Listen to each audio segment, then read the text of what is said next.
What if God wrote your to-do list? 52 ways to make the most of every day. Grieve that regret.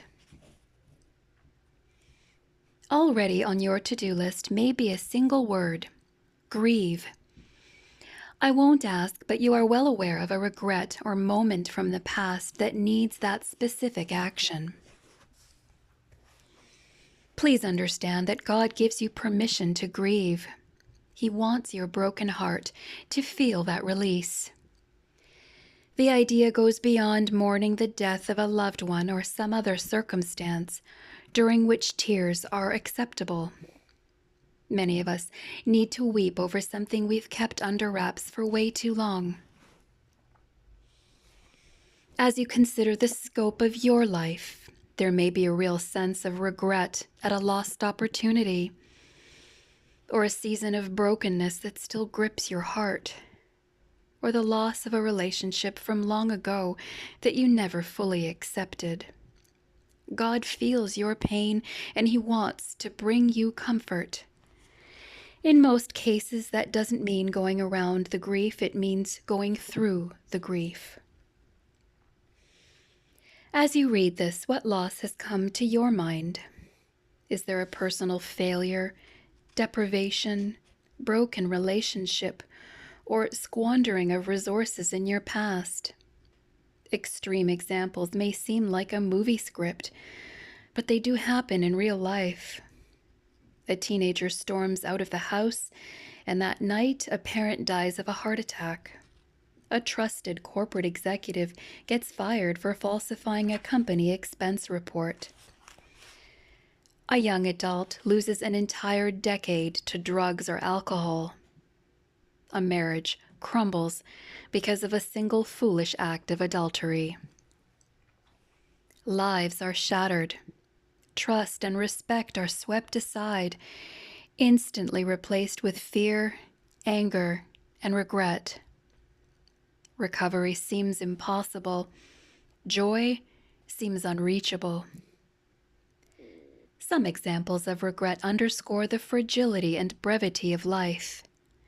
Imagine a young man being disowned by his father because he chooses not to join the family business. They never speak again, and 20 years later he skips his father's funeral. Imagine a parent giving an ultimatum. If you get yourself pregnant, you are not welcome in this house again. What happens when that 17-year-old girl faces the anguish of an unplanned pregnancy? Is she homeless, fending for herself and her unborn child? Imagine adult siblings never speaking again because their parents' estate plan failed to designate exactly how some of the family heirlooms or investments should be divided. That happens all the time, even if no one really wants the teacup collection or the rocking chair. Other examples may not seem as dramatic, but they touch every family. An education or career path is set aside forever to care for an ailing parent. An invitation lost in the mail leads to unresolved hurt feelings. Best friends go their separate ways because only one makes the team. Only one gets into a certain college. Or only one gets married. What have you lost? What do you regret? Maybe you have no desire to open those old wounds. Or maybe you should. John Piper describes a healthy grieving process for the life you had hoped would be. I have in mind two kinds of losses: those who had something precious and lost it, and those who hoped for something precious and never had it. It works both ways. 60 years go by, and 40 years on, you think, I've come to terms with that. And then one morning it breaks over you and you weep about a 40-year-old loss, or a 40-year-old never have. And my counsel is, yes, go ahead, embrace that moment. Let there be weeping in those seasons. Feel the losses.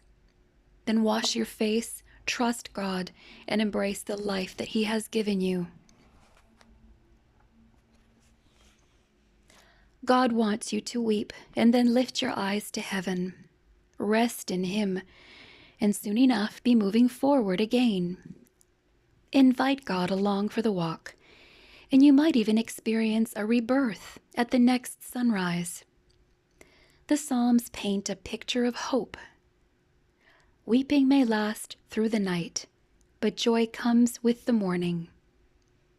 Psalm 35.